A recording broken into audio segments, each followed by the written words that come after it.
é assim, existem os autores clássicos e, né, e às vezes a gente tem conhecimento desses autores através de comentaristas. Sim. Vamos supor, o cara, né, não que o seja, mas vamos supor o Freud. O cara, às vezes, ele nunca leu nada do Freud, mas ele leu comentaristas que falam sobre Sei. o Freud. Você acha isso um problema? Depende, se você for ser um especialista, se você quer falar sobre o Freud, na Faculdade de Filosofia da USP, os professores chamavam não fazer isso de conversão ao texto. Quer dizer, conversão ao texto original. Ler o texto do autor original e não só ler o autor a partir dos comentadores. É claro que se você estivesse lendo os comentadores, isso pode encurtar o caminho. Mas se você quiser ser uma pessoa, por exemplo, que usa o Freud para entender o mundo, você vai ter que ler o próprio Freud, além dos outros comentadores. Entendi. Porque assim, os comentadores, eles já são uma outra visão do autor, né?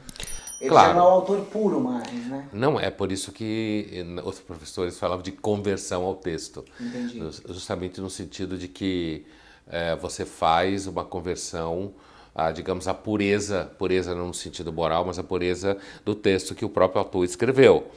Alguns comentadores são fundamentais para você entender determinadas coisas. Algumas linhas de interpretação se impõem como sendo mais fortes do que outras e consideradas mais corretas do que outras. Isso faz parte do que a gente chama de fortuna crítica, que é essa fortuna de autores que debatem um grande autor.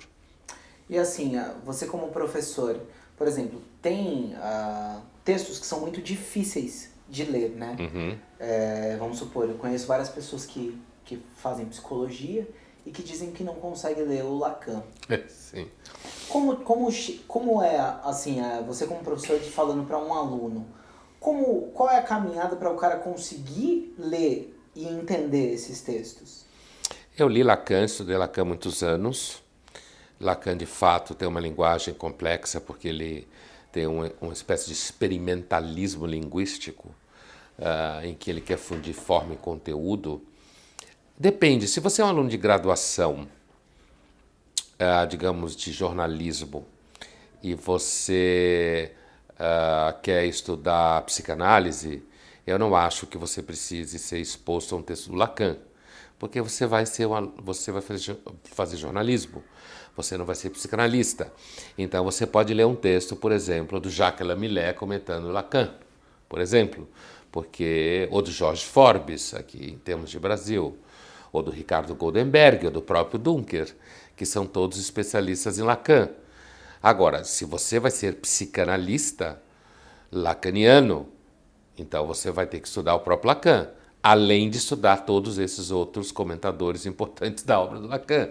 Então, depende do curso e do que você está se formando. Então, se o aluno está fazendo cinema e ele quer entender a crítica da razão pura do Kant, que é outro texto muito difícil, talvez seja melhor simplesmente dar algum comentador do Kant para ele ler, e não necessariamente o próprio Kant. Entendi. E assim, na medida do que você vai conhecendo mais sobre aquele universo, esses textos vão se abrindo e se tornando mais compreensíveis? É assim o Vão. processo? Claro, é como todo processo de aprendizagem. Você vai se apropriando do repertório, vai entendendo melhor a linguagem, vai fazendo relações com textos do próprio autor que você leu antes. Você vai fazendo relação com comentadores que você leu antes. E aí isso vai tecendo uma teia de significados e vai se tornando mais profundo, mais amplo, mais fácil no sentido de ser mais familiar, mas às vezes pode se tornar mais complexo justamente que você entendeu de forma mais profunda.